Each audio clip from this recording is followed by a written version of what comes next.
Daily update के YouTube channel पर already आपको हमारा जो ईमेल है वो अपडेटेड किया हुआ है, जहाँ पर जो व्यूअर्स हैं हमारे कई बार हमें ईमेल भी करते हुए नजर आते हैं और लगातार हमें ईमेल्स आते रहते हैं। अगर हम व्यूअर्स की बात करें और कई सारे जो ईमेल्स होते हैं उनके हम उसी वक्त जवाब दे देते हैं, और कुछ के वीडियोस के थ्रू अगर वो मांगते हैं, अगर लगता है कि कुछ इंपॉर्टेंट है तो ही हम उसके वीडियो को उस वीडियो में से कन्वर्ट करते हैं। अभी यार मैं आपको बताना भूल गया था, कुछ वक्त पहले शायद 20-25 दिन पहले कोई एक एकेडमी के बारे में पूछ रहे थे कि वो क्रिकेट में आना चाहते हैं, बहुत इंटरेस्टेड उनमें हैं, तो क्या उनकी, लेकिन उनकी एज थोड़ी ज़्यादा हो गई है, लेकिन क्या वो अभी भी इसके लिए कंटिन्यू कर सकते हैं या फिर क्या क्या चैलेंजेस फेस करने पड़ सकते हैं वगैरह वगैरह। तो हमने एक डिटेल पूरा ईमेल कर कर उन्हें उसका रिप्लाई दे दिया था, क्योंकि वो उसके लिए वीडियो की जरूरत नहीं थी। जबकि पर्सनल क्वेश्चन पूछे तो उसके लिए ढूंढरा पीटने की जरूरत नहीं है वीडियो में, तो उनको हमने ईमेल में जवाब दे दिया। ऐसे ही ईमेल आते रहते हैं हमें लगातार, जो हमें लगता है कि हाँ उस पर वीडियो बनना चाहिए तो बनाते हैं, वरना हम अवॉइड करते हैं। बाकी उन्हें जरूर कह देते हैं कि हाँ थैंक यू आपने ईमेल किया इसको लेकर। तो ऐसा एक ईमेल आया हमारे पास सागर का, जी हाँ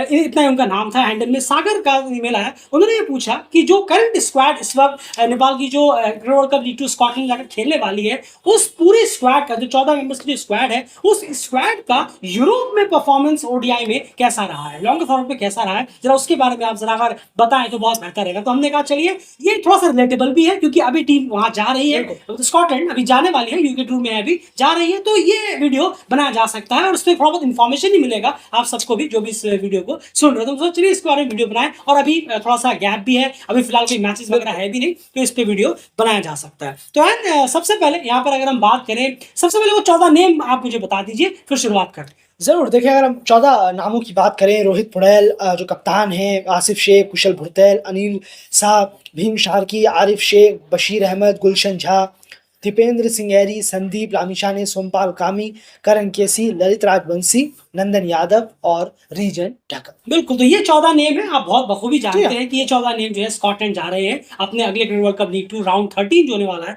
वो खेलने के लिए, जहां नीदरलैंड और स्कॉटलैंड के साथ इनका सामना होगा। अब आगे बढ़ते हैं, अब बात करते हैं सबसे पहले बल्लेबाजों से शुरुआत करते हैं, जो बल्लेबाज इस स्क्वाड में, और ये इस स्क्वाड की हम बात कर रहे हैं, ठीक है। ये इस स्क्वाड में जो भी बल्लेबाज वगैरह है, जो बैटिंग के बाद, चाहे वो ऑलराउंडर बैटिंग उनके बैटिंग स्टैट हो या बैट्समैनों के स्टैट्स हो, तो उनका यूरोप में जो है परफॉर्मेंस ओडीआई में किस तरीके का रहा है, सबसे पहले स्टैट्स के थ्रू ये जानने की कोशिश करेंगे। आप शुरुआत कराएंगे इस लिस्ट को नीचे से लेकर ऊपर तक आगे बढ़े अगर लिस्ट में जरूर देखिए, अगर हम बात करें तो बल्लेबाजों का जो परफॉर्मेंस रहा है इस स्क्वाड में से, बशीर अहमद को अगर हम देखें, 2 इनिंगों में उन्होंने 3 रन किए हैं और 1.5 का उनका एवरेज है।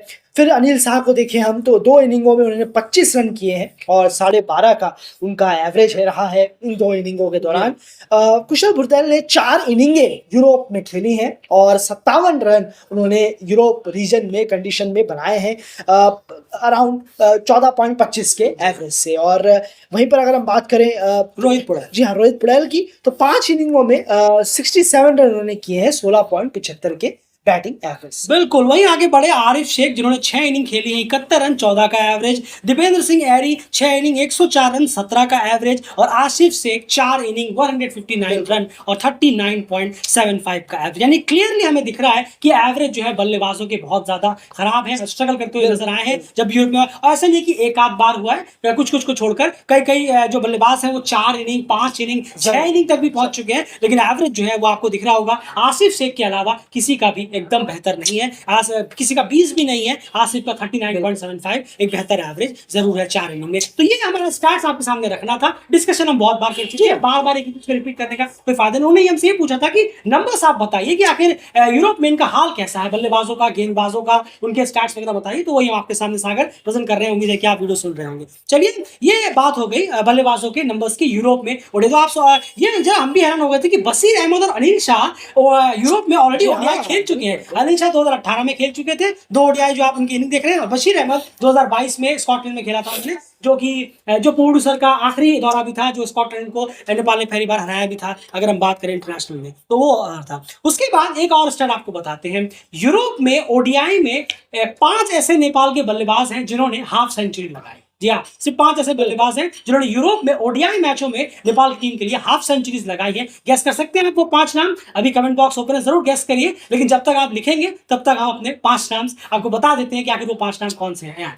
जरूर देखिए, अगर हम 5 नामों की बात करें तो पहला नाम है पारस खड़का का, जी हाँ, और वहीं पर ज्ञानेंद्र मल्ला का दूसरा नाम आता है, कोई नंबर नहीं है, जिन्होंने ऐसे- मारे। जी हाँ, जिन्होंने हाफ सेंचुरी लगाई है।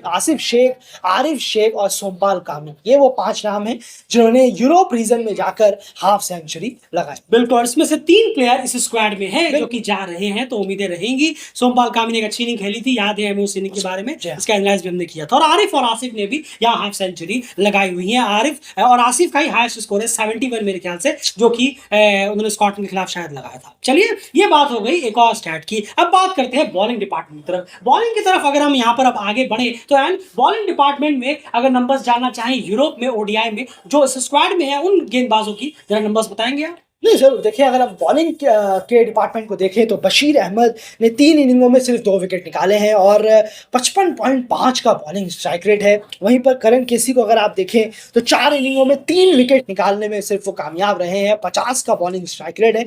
और दीपेंद्र सिंह एरी ने 5 इनिंगों में बॉलिंग कराई है और 5 विकेट निकाले हैं, 27.8 का बॉलिंग स्ट्राइक रेट यहाँ पर उनका रहता है। बिल्कुल, उसके आगे लिस्ट में सोमपाल कामी 6 इनिंग 12 विकेट 24 का स्ट्राइक रेट, और संदीप लामिछा ने 6 इनिंग 15 विकेट और 22 का स्ट्राइक रेट। यानी यूरोप में ओडीआई में जो प्रेजेंट स्क्वाड है, अभी जो स्क्वाड है उसमें सबसे बेहतर बॉलर साबित हुए हैं संदीप लामिछा ने अभी तक के लिए जो इस स्क्वाड में गए हैं यूरोप में, और सबसे बेहतर बल्लेबाज साबित हुए हैं आसिफ से। ये 2 प्लेयर जो इस स्क्वाड में हम उनकी बात कर रहे हैं, याद रखिएगा, ये साबित हुए। और पेसर्स में सबसे अच्छे साबित हुए हैं अभी तक सोमपाल कामी, जब भी यूरोप में नेपाल की टीम ओडीआई खेलने के लिए गई है। ये सूरत हाल ये आपके सामने स्टैट सामने रखे। एक हाँ यार बहुत बड़ा कंसर्न है, वो है करण केसी। यार एक्सपीरियंस रखते हैं, काफी लंबा वक्त हो गया है, 4 इनिंगों में 3 विकेट, और उन्होंने ओवर्स भी बहुत डाले हैं, लेकिन सिर्फ 3 विकेट एंड 4 इनिंग में, और 50 की strike rate definitely extremely poor है उन कंडीशनों में जहां नई बॉल से आपको काफी अच्छी खासी हेल्प मिलती है। बिल्कुल, और इस पर देखना होगा थोड़ा सा और ज्यादा, क्योंकि अभी भी अगर हम देखें तो कुछ खासा रिदम में तो नजर नहीं आ रहा है, विकेट में इतने खास नजर नहीं आए। जी हाँ, बिल्कुल। तो जरूर देखना होगा किस तरीके से वो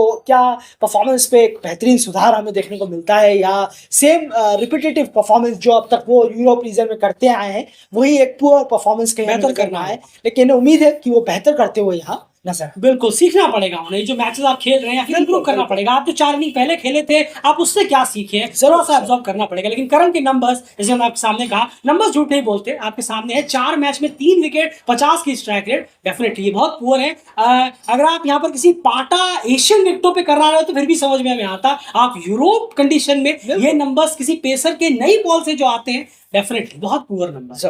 तो करण केसी से और बेहतर की उम्मीद रहेगी। चलिए एक और चीज की यहाँ बात कर लेते हैं। अगर हम देखें यहाँ पर तो ये जो स्क्वाड पूरी 14 की स्क्वाड जो हमने आपके सामने रखी, जो आप भी जानते हैं, इसमें से 5 ऐसे प्लेयर हैं जो पहली बार यूरोप में ओडीआई मैच खेलेंगे। यानी वो 5 नाम कौन सा है? जरूर देखिए, अगर हम बात करें गुलशन झा, ललित राजवंशी, रीजन ढक्कल, नंदन यादव और भीम शार्की, ये वो 5 नाम हैं जिनका समझ लीजिए डेब्यू एक तरह से यूरोप रीजन, ये नहीं कह रहा हूं मैं कि इंटरनेशनल में, ओडीआई में यूरोप रीजन में डेब्यू इनका होने जा रहा है। और यूरोप रीजन में ये नए हैं तो इनका कंडीशन कैसा क्या रहता है, तो बहुत चैलेंज भी है सामने, क्योंकि टीमें भी बहुत बड़ी हैं सामने अगर हम नेपाल के बात करें। बिल्कुल सही कहा आपने, ये भी बहुत इंपॉर्टेंट है। अब यहाँ पर यूएई नामीबिया वगैरह होती तो फिर अलग बात होती, लेकिन जो टीमें वहां पर हैं वो यूरोप की नहीं, एसोसिएट की टॉप 2 बेस्ट टीम्स है। डेफिनेटली एक अच्छा, एक बहुत तगड़ा चैलेंज भी इन सामने 4-5 प्लेयर के सामने होगा, लेकिन अगर ये अच्छा कर पाए तो उम्मीद है कि बहुत बेहतर कर सकता है। लेकिन ऑल द बेस्ट इन 5 प्लेयरों को, खास करके बाकी प्लेयरों से तो ऑलरेडी कर चुके थे, उनसे वहां उनसे और बेटर की उम्मीद होगी, लेकिन इन 5 प्लेयरों को ऑल द बेस्ट, इनका पहला टूर है। तो बस यही था सागर आपके सामने जो वीडियो प्रेजेंट किया। उम्मीद है कि आपको वीडियो पसंद आया होगा। और एशियन क्रिकेट का फेसबुक पे, जैसे कि आप सब जानते हैं, जाकर हमारे फेसबुक पे जरूर फॉलो करिए। वहां पर एशियन क्रिकेट के स्कोर कार्ड, सारे मैचों के न्यूज व्यूज, स्कोर अपडेट सब कुछ आपको वहां पर मिलेगा। और एशियन क्रिकेट पेज को आप ज्यादा से ज्यादा अभी के अभी फॉलो करिए। फिलहाल इस वीडियो में इतना ही। जल्दी चैनल को सब्सक्राइब कर लीजिए, क्योंकि वीडियोस के लिए तो आपको बार बार यही आना पड़ेगा और यही रहना पड़ेगा, तो सब्सक्राइब इसे भी कर लीजिए।